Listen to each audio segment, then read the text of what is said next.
We'll have to keep checking every year to see if that's actually happening. Okay, our last segment, and it's an article out of the Sun-Times, but we know we've all been in Chicago. You've been paying attention at all. You've been dealing with this. So last weekend, not this last weekend, this is Monday, not the 18th, 17th, but the weekend before, I think.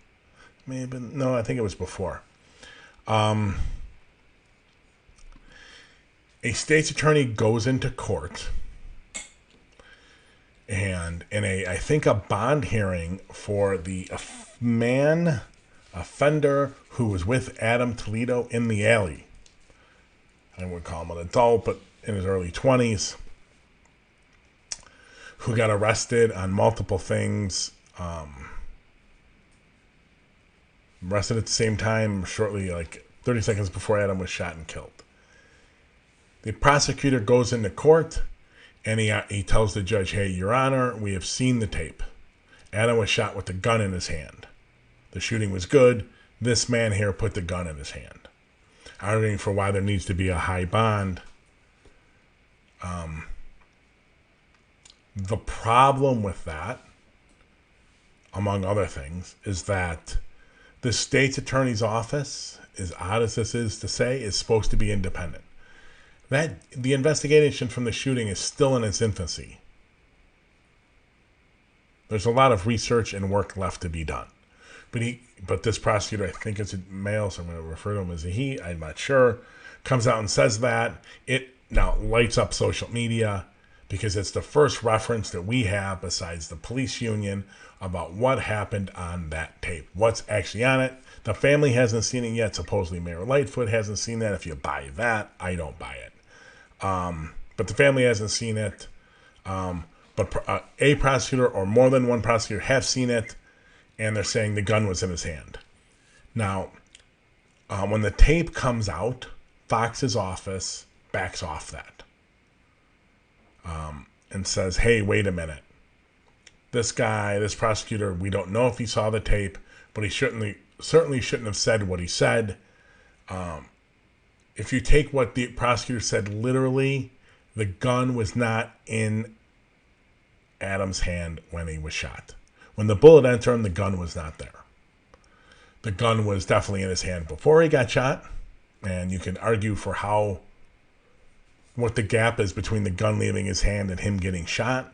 I think the police department says milliseconds or a second and a half or 2.5 seconds, something like that.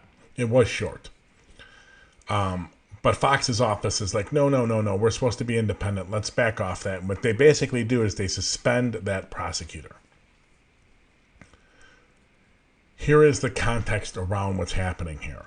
There are elements within the office, and this is coming from someone who is suing Kim Foxx for lack of transparency.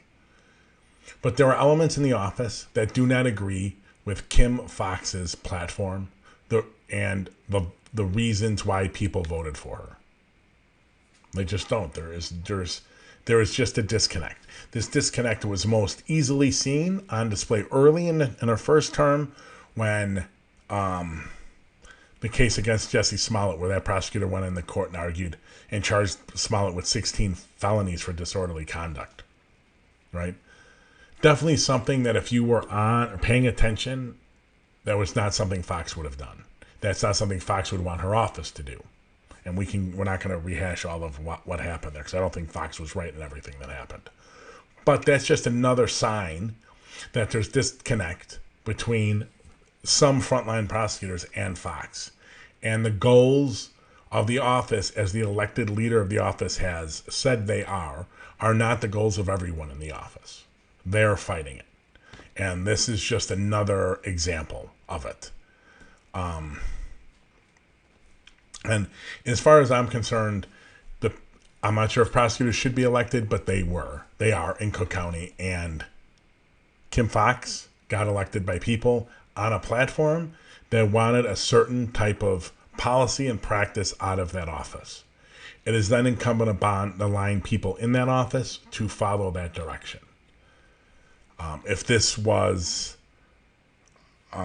someone deliberately flouting that, then there needs to be repercussions, and it's got to be well beyond just a suspension, you got to start firing people. They have to realize that there are repercussions to things. And I know in another office, I can't tell you which one, but I got a tour of their data management system. A friend of mine was doing some academic research there. And when that prosecutor came in, he was in the office. He took the place of the older prosecutor that had retired. When that prosecutor came in, he said, we're putting in a case management system. You're going to do this or else you're gone. And as people started not doing it, he's like, well, I'm going to show you the door. And when they continued to not do it, he showed them the door. He's like, I can hire 2 prosecutors for what we pay you. You've been here so long. You're out. You're not following the platform. That's got to happen with Fox. It certainly seems like she needs to start axing some people. People elected her to run the office and set the tone. Whether you like it or not, it's irrelevant. That's your boss. That's the policy. Do it. That's what people voted for. So we'll see if something comes from it. There's definitely going to be more because they're going to have to eventually say publicly what they did with this person. And whether or not Fox reinstates the person or they get suspended for a long term or fired. So we'll be watching as we are going to be delving week after week after week more into the shooting, the media coverage, everything that's been going on in Chicago, in policing around the country, the shootings of young black men. We're going to get into all of that in the coming weeks. Thank you so much for being here. I really appreciate it. We will see you Wednesday at 5:30 Central. And at that time, we'll be featuring an interview we did earlier today with Representative Ann Williams from the 11th District in Illinois, which covers a good chunk of Northside Chicago. And we'll be going to talking about a bill that protects, or is meant to protect, protect your electronic data stored in household devices. Ring, doorbell cameras, your Alexa or your Google HomePod or whatever the Apple thing is called, things like that. It's basically codifying that the police are going to have to get warrants to access that data and not just be able to pressure some of the tech companies to provide your data. So